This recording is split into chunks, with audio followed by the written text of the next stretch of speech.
Bonjour à toutes et à tous. Très bien. Alors, merci à tout le monde qui sont venus ici sur place à Strasbourg. Et puis, merci évidemment à celles et ceux qui sont en ligne via le Zoom. Donc, pour les personnes qui ne me connaissent pas, qui ne nous connaissent pas encore, on va se présenter très brièvement. Donc, je suis Sophie Suma, maîtresse de conférences contractuelles en études de culture visuelle et coordinatrice du programme de recherche culture visuelle de l'Université de Strasbourg. Je suis accompagnée à ma gauche de Benjamin Thomas, professeur en études cinématographiques, et de Vivien Philiseau, maître de conférences HDR en design graphique. Benjamin et Vivien sont tous les deux directeurs adjoints de notre laboratoire Approche contemporaine de la création et de la réflexion artistique. Et à ma droite se tient Auxence Robert, assistant de recherche du programme. Nous dépendons toutes et tous de la Faculté des Arts de Strasbourg.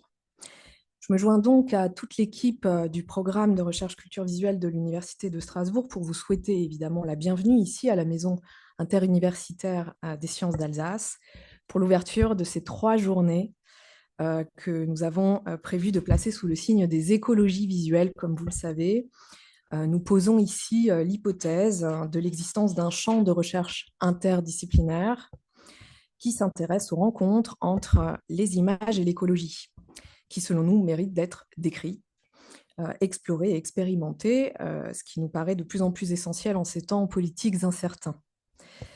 Les questions autour de l'expérience et de la vie des images à l'heure du Capitolocène vont donc rythmer ces 3 journées et soirées que nous rendons entièrement accessibles en entrée libre à tous les publics. J'arrive pas à... Il faudrait passer à la diapo suivante. Donc, d'accord, je vais commencer cette introduction en remerciant comme il se doit toutes les personnes et institutions qui rendent possible nos recherches sur les écologies visuelles, ainsi que, évidemment, ce colloque, les événements culturels qui le complètent. Dans notre laboratoire strasbourgeois, les écologies visuelles sont le fruit d'une rencontre, celle des travaux en études filmiques et esthétiques de Benjamin Thomas, je vous raconte un peu la genèse, des travaux en études médiatiques et visuelles de Vivien Philiseau, et puis de mes travaux en études culturelles, de culture visuelle et d'études queer, travaux largement complétés par d'autres collègues depuis qui nous ont rejoints en interne, mais aussi en externe depuis d'autres laboratoires. Merci à toutes ces personnes donc qui font vivre déjà les écologies visuelles. Depuis le début, nous sommes soutenus par l'équipe de l'unité de recherche Approche contemporaine de la création et de la réflexion artistique. Donc, nos remerciements vont bien sûr à Xavier Hacher, directeur de notre laboratoire, qui a valorisé nos initiatives, ainsi qu'à Alexandre Freud-Lehmann, project manager, qui nous a aidés à nous donner les moyens institutionnels et financiers et qui a largement contribué à l'organisation de ces 3 journées. Nous tenons également à remercier Alessandro Arbo de l'équipe et toute l'équipe aussi, pardon, du Centre de recherche et d'expérimentation sur l'acte artistique, le CREA, qui finance nos recherches depuis plus d'1 an.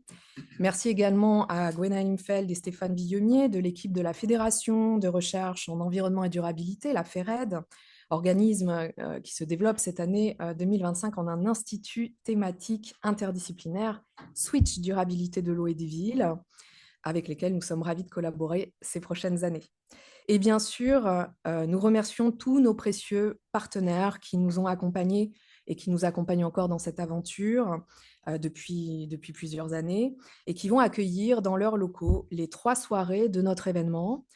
Donc Cécile Becker, directrice du cinéma municipal de la ville de Strasbourg, le Cosmos, Stéphane Sauzet, directeur de la Haute École des Arts du Rhin, la IR, Simon Zara, coordinateur de la cryogénie, espace de recherche et de création de l'Université de Strasbourg, et l'association L'Observatoire des images qui nous soutient depuis Paris en nous mettant en relation avec les acteurs et les actrices de la vie économique du monde de l'audiovisuel.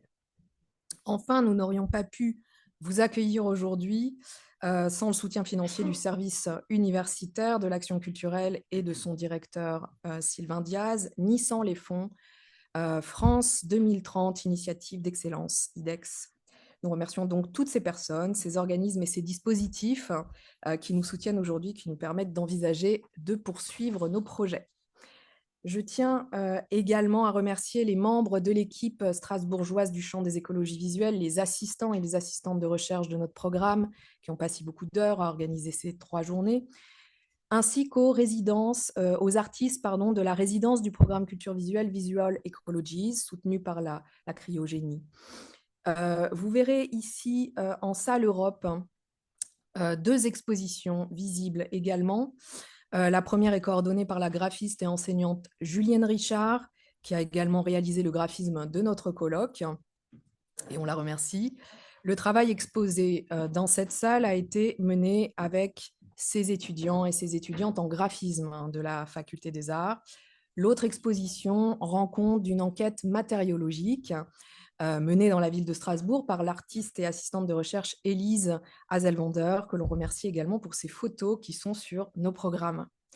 Enfin, notre reconnaissance se dirige vers Nicolas Nova, notre regretté ami et collègue qui nous a quittés le dernier jour de l'année 2024 et à qui nous dédions les discussions qui se dérouleront dans ce colloque, à qui nous souhaitons rendre hommage, lui qui aimait vraiment beaucoup réfléchir lors de longues marches en montagne et qui a participé aux premières réflexions informelles sur l'hypothèse d'une écologie visuelle.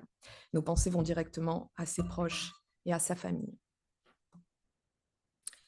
Ici à Strasbourg, les travaux sur les écologies visuelles se sont institutionnalisés en 2021, à un moment où on prend conscience que d'autres collègues et une génération aussi de doctorants et de doctorantes développent des recherches sur ce que l'on théorise chacun de notre côté depuis plusieurs années sans encore le nommer ainsi.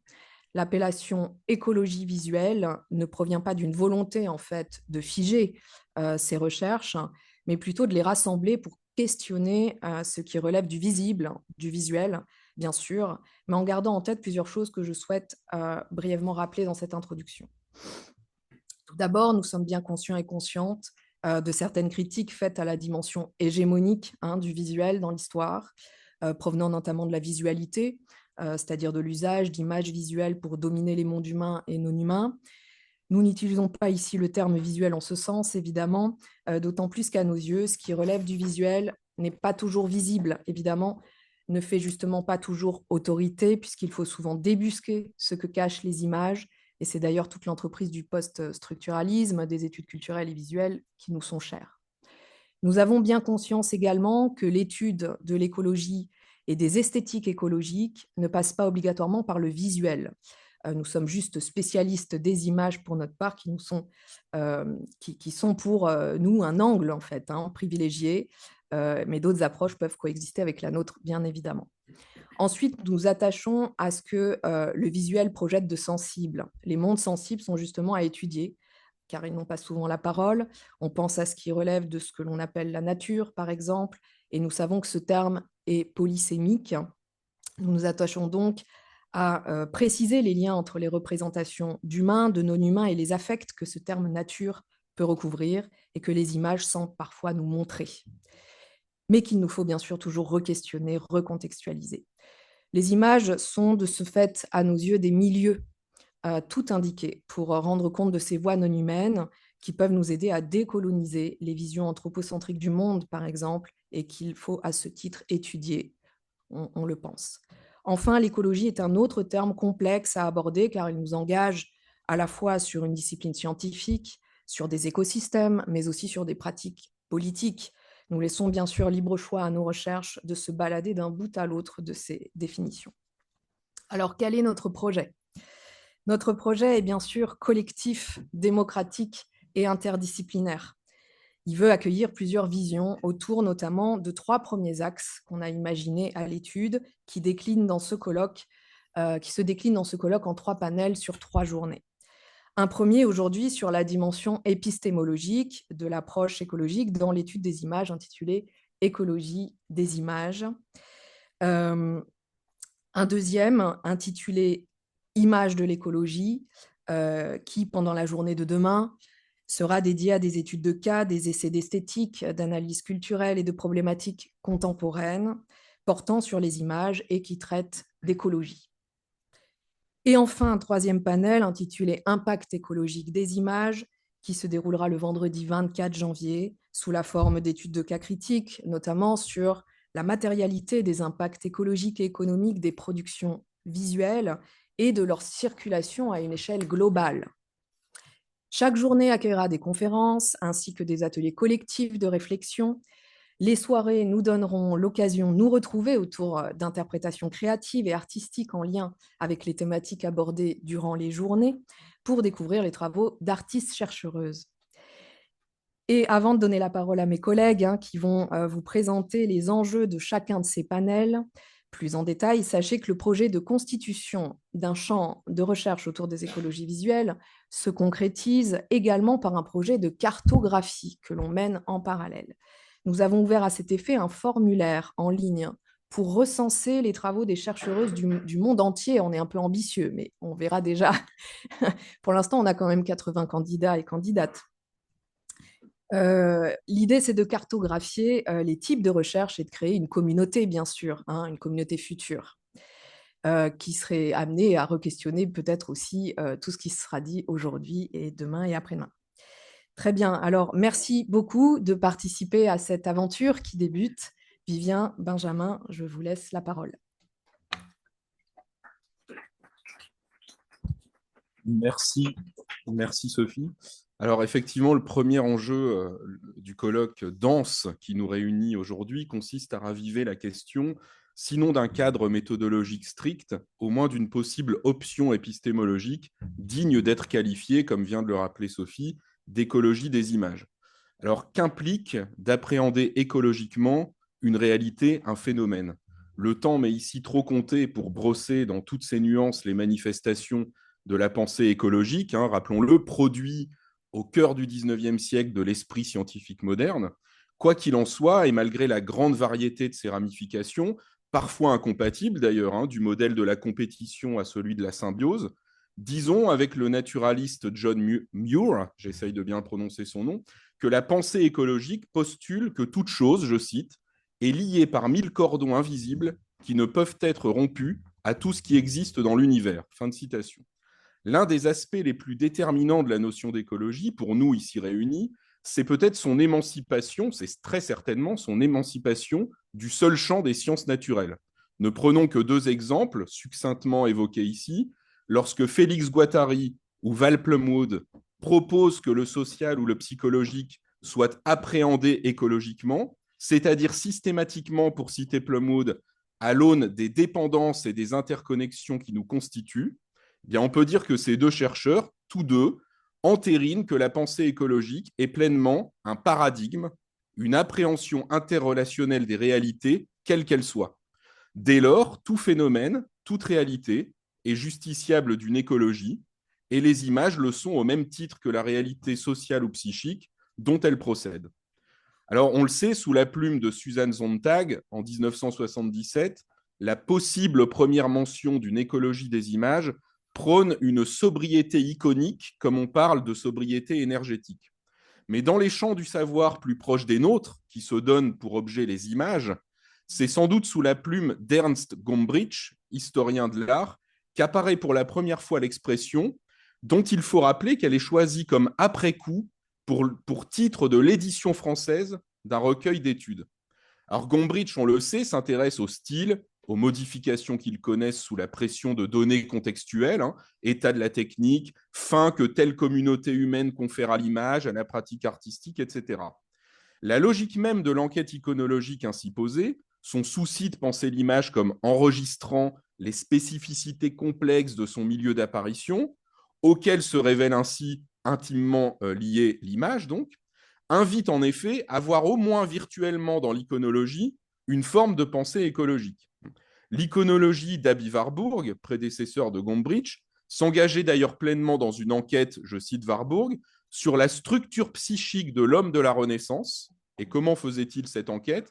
Au moyen des images où l'historien de l'art postulait que cette structure psychique s'était déposée. Donc la méthode de Warburg ne négligeait pas non plus que les images puissent avoir en retour un effet sur leur contexte, comme en témoigne par exemple son intérêt pour la performativité des images dans les rituels Hopi, mais précisément, Les images ne sont alors pas tant performatives en elles-mêmes que les véhicules d'un projet performatif et transformateur qui émanent des humains.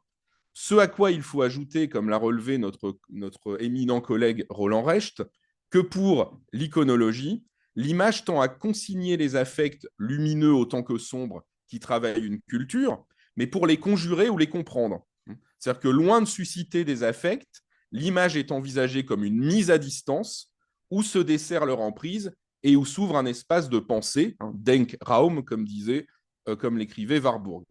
En somme, il y a donc bien dans l'iconologie une manière de concevoir l'image en ce qu'elle existe au sein d'une réalité plus vaste à laquelle elle est poreuse. Mais si Warburg va jusqu'à dire que l'image est pour l'homme, je cite, un produit biologiquement nécessaire entre la religion et la pratique de l'art, on pourrait juger qu'il manque à l'iconologie, pour être une écologie, la pensée d'une réelle et effective agentivité des images. Or, nous semble-t-il, quelle que soit la manière dont on la pense, une écologie des images, pour être plus qu'un synonyme d'iconologie, se doit de penser, comme cette dernière, une puissance propre d'informer les images venues de leur milieu, certes, mais elle doit aussi, sans aucun doute, postuler une pleine réciprocité dans la logique d'interaction entre les images et leur milieu d'apparition. Voilà certainement ce qui nous réunit ici et qui n'empêche pas d'appréhender de manière très différente cette agentivité des images, cette existence purement relationnelle des images, cette forme de vie, disons-le, des images. Ainsi, on peut la voir, cette agentivité, comme une forme intensifiée d'échanges symboliques à forte effectivité sociale, culturelle, voire politique, échanges dont plus aucun des termes ne serait présupposé inerte. Ou bien on peut la voir comme un système de couplage actif déterminant du sujet avec le monde, l'image. Euh, Système de couplage actif qui inquiète toujours la souveraineté du sujet, comme chez Gilbert Simondon. Ou bien encore, on peut aller jusqu'à retrancher l'humain de l'équation pour observer quasiment en éthologue le comportement dans leur milieu de vie de ces êtres à part entière que sont les images. Quoi qu'il en soit, on fait le pari ici qu'adopter ce paradigme écologique pour la pensée des images, ça permet d'en étendre la compréhension, d'en augmenter la compréhension, d'en renouveler peut-être aussi la compréhension.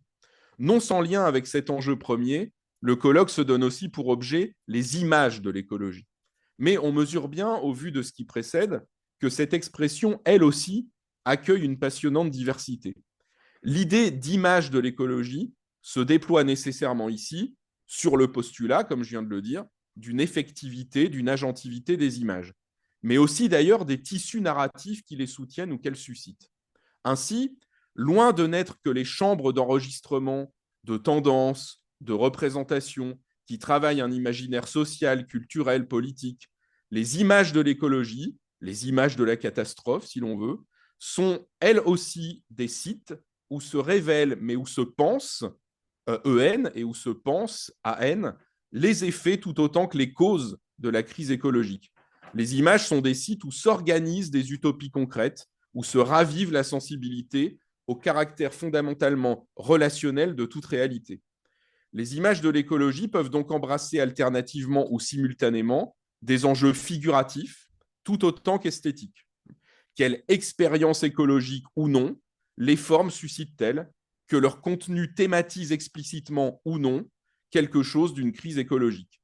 On pense par exemple, ce sera le seul exemple que je prendrai ici, on pense par exemple au spécialiste d'études culturelles Andrew Ross, lorsqu'il étudie des atlas se donnant pour but de visibiliser les données de la pollution et de l'amenuisement du vivant, phénomènes par définition écologiques, c'est-à-dire globaux et transnationaux, mais donc dont certains de ces atlas qui, pour ce faire, reconduisent les formes du national, présentant ces données systématiquement à l'échelle et dans les frontières de tel ou tel pays, les ramenant à chaque fois à quelque chose qui serait propre à un territoire autonome. Alors pour poursuivre ce que vient de dire Benjamin, la troisième articulation entre image et écologie que nous avons envisagée pour ce colloque est aussi celle qui a souvent été négligée dans les études sur les images. La facilité avec laquelle nous manipulons des reproductions, souvent imprimées, mais aujourd'hui majoritairement numériques, peut nous faire oublier l'infrastructure matérielle et technique dont elles dépendent. S'il y a une vie des images, c'est l'hypothèse qui nous permet aujourd'hui de parler d'une écologie des images, alors cette vie des images ne se maintient pas sans effort et sans moyens. Cette vie se mesure à l'espace vital dont les images ont besoin, la capacité de certaines images à se reproduire ou à occuper notre esprit, aussi bien qu'aux ressources qu'elles consomment, aux matériaux auxquels elles s'alimentent.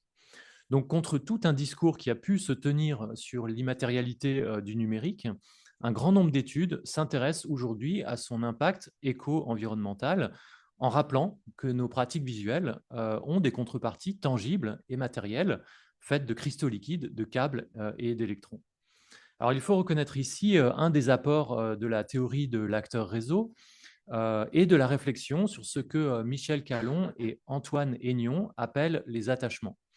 Cette idée emprunte à d'autres notions comme la cognition distribuée, l'action située, et plus largement l'idée d'agentivité, on en a parlé, pour penser la forme nécessairement plurielle de l'action. Mais ce faisant, elle mobilise une attention spécifique envers les objets, cette catégorie d'acteurs qui a toujours été cantonnée à des seconds rôles. On situera plus largement cette attention dans ce que l'on a qualifié de tournant matériel en sciences sociales, à la faveur duquel a pu être entièrement repensé le rapport entre humain et non-humain. Je pense ici à la théorie de l'acteur réseau, évidemment, mais aussi au réalisme agentiel de Karen Barad ou au post-humanisme de Donna Haraway. Le moindre JPEG que nous faisons défiler sur notre fil Instagram, pour ceux qui sont encore sur cette plateforme aujourd'hui, lie ensemble, associe des serveurs et des acteurs, des neurones et des pixels, des affects et du silicium, voire des terres rares. Donc pour ce troisième axe, nous proposons d'examiner la contrepartie tangible de nos pratiques visuelles, d'étudier ce que nous avons souvent l'habitude de reléguer à une grande extériorité, à la nature telle qu'elle est envisagée par les modernes, comme un réservoir inépuisable, sans histoire et sans mémoire. Comme le dit Bruno Latour, nous découvrons aujourd'hui qu'il n'y a pas d'extériorité. On peut aussi le dire avec Timothy Merton, qui dit, je cite, « 2 siècles d'idéalisme, 2 siècles à voir les humains au centre de l'existence, et à présent, les objets prennent leur revanche. Horriblement immenses, vieux, durables, terriblement minuscules, envahissant chaque cellule de notre corps. Quand nous tirons la chasse d'eau, nous dit Timothy Merton, nous imaginons que le siphon emporte les excréments vers quelques royaumes ontologiquement autres. L'écologie commence à nous parler de toute autre chose. Un monde aplati, sans siphon ontologique, un monde où il n'y a pas de dehors. » Fin de citation. Donc si l'image du siphon est frappante, ce n'est pas seulement parce qu'elle touche à ce qui caractérise le plus l'humanité, c'est-à-dire à ces déchets que nous ne pouvons pas ne pas produire, elle est aussi frappante dans le dispositif qu'elle met en scène. Un siphon est un tuyau qui sert à transvaser des liquides, mais c'est aussi un dispositif occultant, un objet qui doit opérer une coupure entre deux mondes. L'un est à la surface, entièrement visible, l'autre est souterrain, est invisible. Je pense ici à la série Severance, pour celles et ceux qui connaissent. Severance qui signifie rupture et séparation. C'est une série qui met très bien en scène une coupure de ce genre dans le monde de l'entreprise. Alors, un monde sans siphon, un monde aplati, est un monde où cette coupure n'a plus cours et où ce que nous pensions pouvoir oublier fait désormais retour sous des formes qui sont tout à la fois angoissantes, c'est le côté psychanalytique de cette image, mais aussi incontrôlables. On peut penser ici à la description que fait Ulrich Beck quand il parle de la société du risque. La modernisation engendre des risques systémiques, invisibles et difficiles à prévenir. La coupure moderne, comme le montre encore la série Severance dont je viens de parler, est impossible à maintenir sans effets délétères. Mais qu'est-ce qui fait retour de cette manière dans la production et la consommation d'images aujourd'hui ? Peut-être s'agit-il des conséquences humaines et environnementales des logiques extractivistes par lesquelles sont produits nos iPads, smartphones et autres objets connectés. C'est peut-être aussi le coût environnemental de notre irrépressible besoin de partager compulsivement des images, de les entasser sans fin sur des serveurs saturés. Mais c'est aussi peut-être les conséquences épistémologiques de notre difficulté à distinguer l'image de la picture, distinction sur laquelle a souvent insisté William John Thomas Mitchell, qui nous dit que l'image n'apparaît jamais sans média. Elle est ce qui transcende les médias, ce qui peut être transféré d'un média à l'autre. Donc cette dernière remarque ne se limite pas au numérique, elle vaut pour toutes les pictures, de la photo encadrée à l'écran de cinéma, dès lors qu'on les envisage à partir de leur support matériel, de leur matière physique et de leur statut de média. Toute image engagée dans une vie sociale, convoquée par une technique, prise dans un régime médiatique, ou pour le dire avec Morton, dans un maillage, toute image a des conséquences sur son milieu et plus largement sur notre environnement. Ce que ces exemples mettent en évidence, c'est un allongement sans précédent de ces longues chaînes de conséquences lancées à travers le monde par notre économie mondialisée et que John Dewey avait déjà décrite dans les années 1920. Alors, je cite ici Dewey qui nous disait les conséquences étendues, persistantes, embrouillées et sérieuses de l'activité conjointe d'un nombre comparativement réduit de personnes traversent le monde. Alors, on peut avoir l'impression de parler ici du monde de 2024, mais je rappelle bien que Dewey parle de 1927, mais cette citation aujourd'hui me semble toujours d'actualité. À cette époque, Dewey constate l'impossibilité de se constituer en public et donc de penser la chose publique lorsque les conséquences de l'action nous échappent, lorsqu'elles résident en dehors de notre vue et de notre portée. C'est aussi à cet endroit ce que peut faire une écologie des images, nous rendre attentifs aux conséquences matérielles et physiques de nos pratiques visuelles, faire naître une attention à la technique, aux choses et aux médias, une attention qui est éminemment politique. Donc, je terminerai sur l'idée que nos trois axes sont nécessairement liés les uns aux autres et qu'une réflexion sur les rapports entre image et écologie ne peut pas faire autrement que de tenter de les lire ensemble. Envisager la vie des images, c'est poser la question écologique à partir des images, images qui nous font voir autrement en la médiatisant à leur façon la crise environnementale, par exemple, mais c'est aussi poser la question des images à partir de l'écologie qui nous invite ici à penser les images comme des relations ou dans les relations qu'elles entretiennent avec leur milieu. Donc, nous espérons que le programme très riche de ce colloque nous permettra de faire apparaître de nouvelles pistes stimulantes pour répondre à ces questions croisées qui se posent aujourd'hui avec insistance. Et je m'arrête ici en vous souhaitant à toutes et tous un excellent colloque. Merci.